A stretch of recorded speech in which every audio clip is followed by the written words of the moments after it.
નમસ્કાર વિદ્યાર્થી મિત્રો, મજામાં ને? આજે આપણે એક નવો ટોપિક ભણવા જઈ રહ્યા છીએ, જે છે પિક્ચર ડિસ્ક્રિપ્શન. બંને સ્ટાન્ડર્ડ 9 અને 10 માં આ ટોપિક 5 માર્ક્સનો પૂછાય છે. એટલે બંને માટે લખવાની સમજવાનો ટોપિક તો સેમ જ છે. 10મા ધોરણના વિદ્યાર્થીઓને ખ્યાલ છે, 9મા ધોરણમાં તો ભણીને આવ્યા છે, પણ 9મા ધોરણવાળા વિદ્યાર્થીઓ માટે આ નવું છે. ચિત્ર વર્ણન. તમને એક્ઝામમાં એક ચિત્ર આપેલું છે, જેનું તમારે વર્ણન કરવાનું છે. એ ક્વેશ્ચનના કુલ 5 માર્ક્સ છે. 10 થી 12 વાક્યોમાં તમારે એનું વર્ણન કરવાનું છે. સૌપ્રથમ ટોપિક કયો છે, એટલે કે ચિત્ર જે આપેલું છે એ કયું છે એનો અભ્યાસ કરવો પડે. ગાર્ડન હોય, હોસ્પિટલ હોય, ક્લાસરૂમ હોય, બેડરૂમ હોય, બરાબર, ડ્રોઈંગ રૂમ હોય, કિચન હોય, અલગ અલગ ચિત્ર તમને એક્ઝામમાં પૂછાઈ શકે. તો ફર્સ્ટ ઓફ ઓલ આપણે ડિસાઈડ કરવાનું છે કે આ ચિત્ર શેનું છે. બીજી વાત કરવાની એ કે લખવાની રીત. ઘણા સ્ટુડન્ટ્સ તૈયાર સારું કરતા હોય છે, પણ લખવાની રીત જો ખોટી હોય તો તમે જેટલી અપેક્ષા રાખો છો એટલા કદાચ તમને ગુણ ન પણ મળે. જો ખાસ રાખવાનું આ રીતે મુદ્દા પાડી લખવાનું નથી. તમે જ્યારે લખો છો સીધો પેરેગ્રાફ અહીંથી પાડવાનો છે, લખવાનું શરૂ કરવાનું છે. ક્યાંય તમારે બીજો પેરેગ્રાફની પણ જરૂર નથી. એક જ પેરેગ્રાફમાં તમારું લખાણ થઈ જવું જોઈએ, જે તમારે લખાણ કરવાનું છે તે. ખ્યાલ આવે છે? નહીતર તમારું સારા લખાણ હોવા છતાં તમને માર્ક્સની લોસ પડતી હોય છે. તમે 9મા ધોરણના વિદ્યાર્થીઓ ગ્રામર જુઓ, 10મા ધોરણના વિદ્યાર્થીઓ અપેક્ષિત કે ગ્રામર જુઓ, એમાં લખાણ સીધું જશે.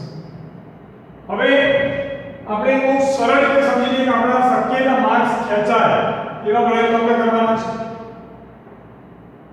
આમાં કોઈ મુદ્દા પોઈન્ટ્સ આપેલા હોતા નથી, એટલે આપણે જાતે જ એના સ્પેલિંગો લખવા.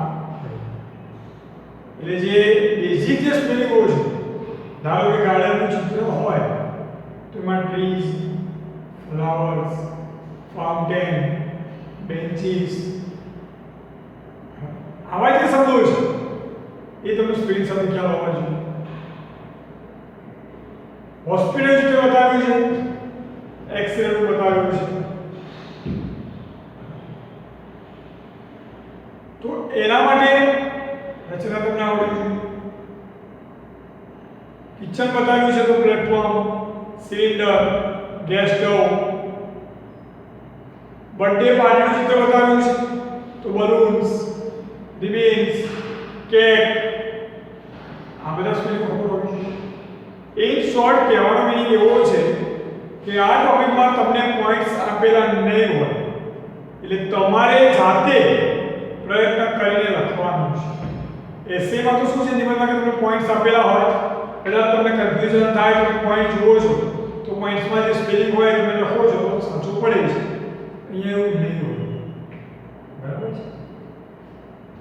તમને એનાથી સરળ કરી આપું. ધારો કે તમને અહીંયા ગાર્ડનનું ચિત્ર આપેલું છે, ફોર એક્ઝામ્પલ સમજી લો. શેનું ચિત્ર છે?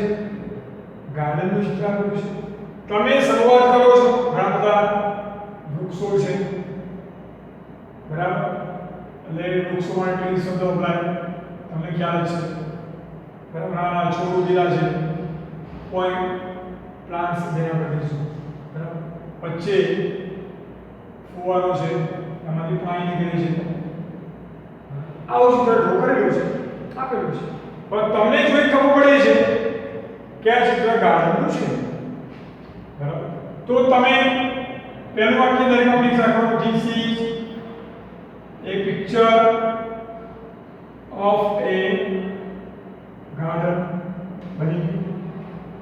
દરેક સ્ટાન્ડર્ડમાં આ બેઝિક જે કોન્સેપ્ટ છે એ ક્લિયર રાખવાનો છે કે પહેલું this is a picture of A garden. જો કિચનનું હોય this is a picture of A kitchen. Birthday પાર્ટીનું હોય તો this is a picture of A birthday party.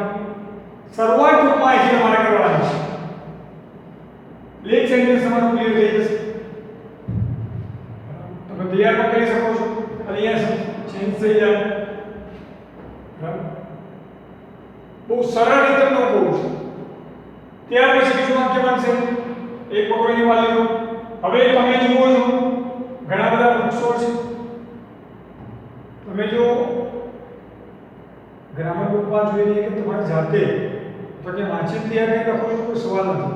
ધારો કે એવું છે કે ગાર્ડનનું પૂછાયું તો વાંચ્યું નથી તો માર્ક જવા નથી દેવાના. આપણે કેવી રીતે મેળવીશું? આપણે વાક્ય લખી દીધું. હવે ઘણા બધા વૃક્ષો છે. બરાબર, એક બે નથી, ઘણા બધા છે. તો ગણો તો વાંધો નહીં, 9 10 જે લખો અને મેની ટ્રીઝ લખી દો તો પણ સાચું છે. તો આ કેવી રીતે બને? there are many trees in the garden. બન્યું બીજું વાક્ય.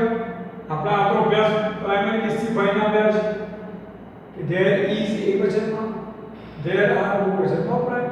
તો આ બહુવચન છે. ઘણા બધા વૃક્ષો છે તો there are many trees in the garden.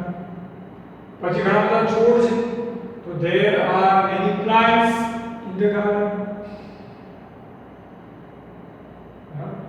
તમારે બે વાક્ય ના બનાવો અને અહીંયા જોઈન કરવું હોય many trees and many plants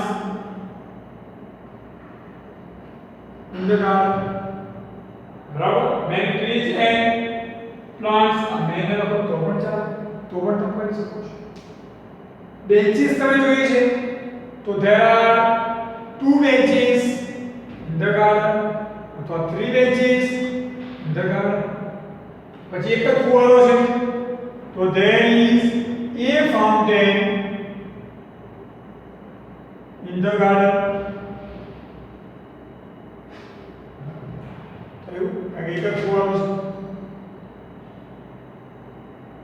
કદાચ વૃક્ષ નીચે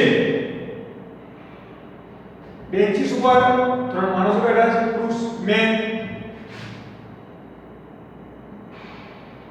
3 બેઠા છે એટલે બહુવચન થશે.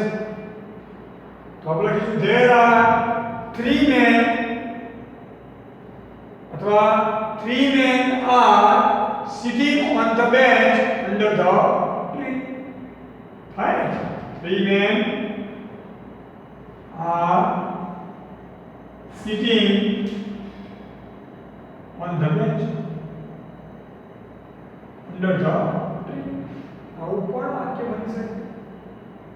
પક્ષીઓ ઉડી રહ્યા હોય તો birds are flying in the sky.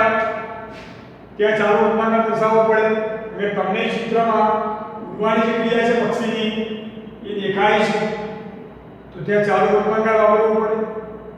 તમે 4 birds જુઓ છો 1 2 3 4 તો 4 birds are flying in the sky.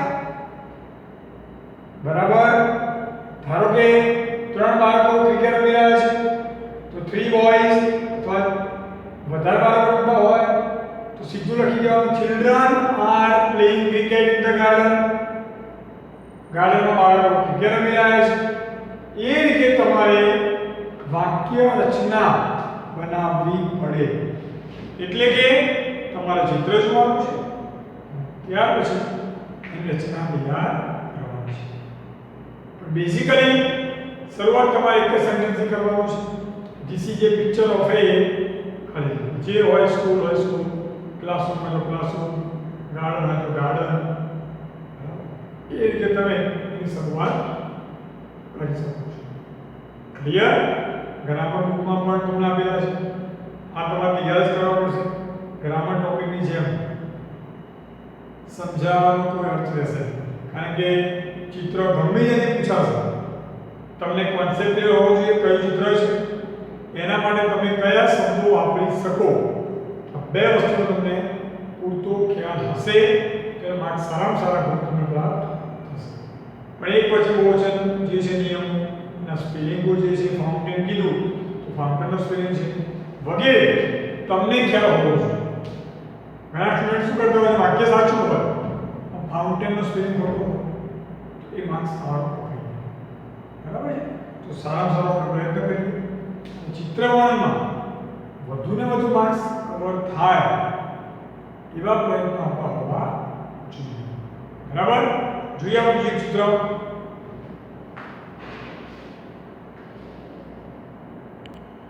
હવે આપણે જોઈએ ઘણી વખત તમને એવું થાય કેટલા ચિત્રો તૈયાર કરવાના કે અમે લખી શકીએ એક્ઝામમાં.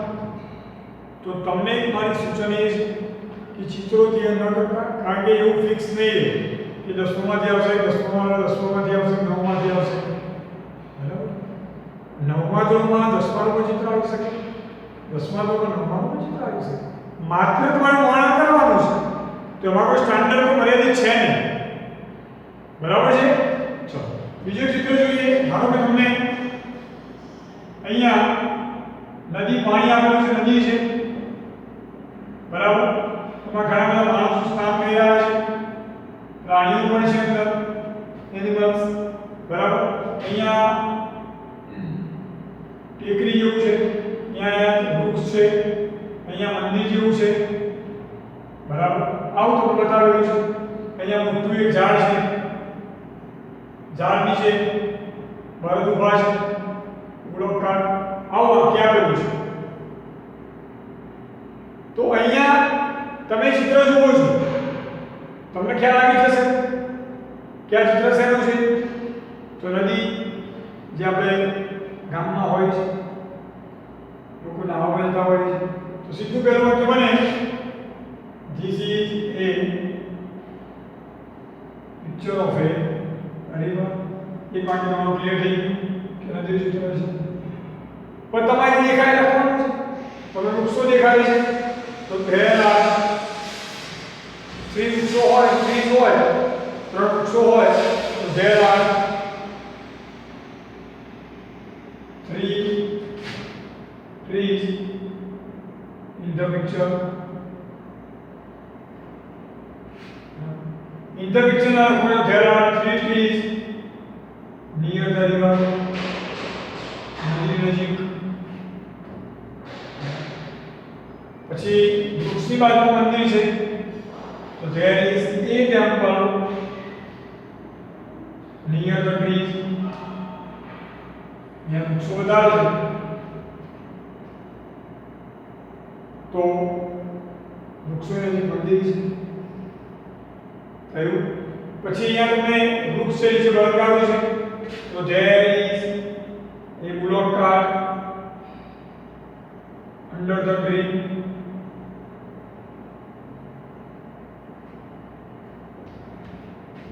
તમારે આ જે બનાવો છો એ વાક્ય કેવા બનાવવાના છે? સળંગ બનાવવાના છે. મુદ્દા પાડીને લખવાના નથી. બરોબર. એ પણ તમને સમજાવી દઉં કેવી રીતે લખવાનું છે. ધારો કે આની વાત કરીએ આપણે. બરાબર. તમે અહીંથી ક્લિપ તમે જોઈ શકો એ માટે આપણે લખ્યું છે. હવે આપણે એક્ઝામ્પલ જે લખવા જઈ રહ્યા છે તમે અહીંયા જુઓ. તમે યાદ માનો છો તો શરૂઆત કરીએ ધી સિરીઝ છે પિક્ચર ઓફ એ રિવર. વાક્ય પૂરું થયું. પછી ટ્રીઝ દેખાય છે. there are 3 trees near the river. અથવા in the picture લખી શકાય. બરાબર. જે લખવું હોય એમાં લખીએ. બરાબર. ત્યાર પછી there are 3 buffaloes in the river. ત્યાર પછી મોટું વૃક્ષ છે, નીચે bullock cart છે તો there is a bullock cart under the tree. બરાબર. પછી તમને મંદિર દેખાય છે તો there is ટેમ્પલ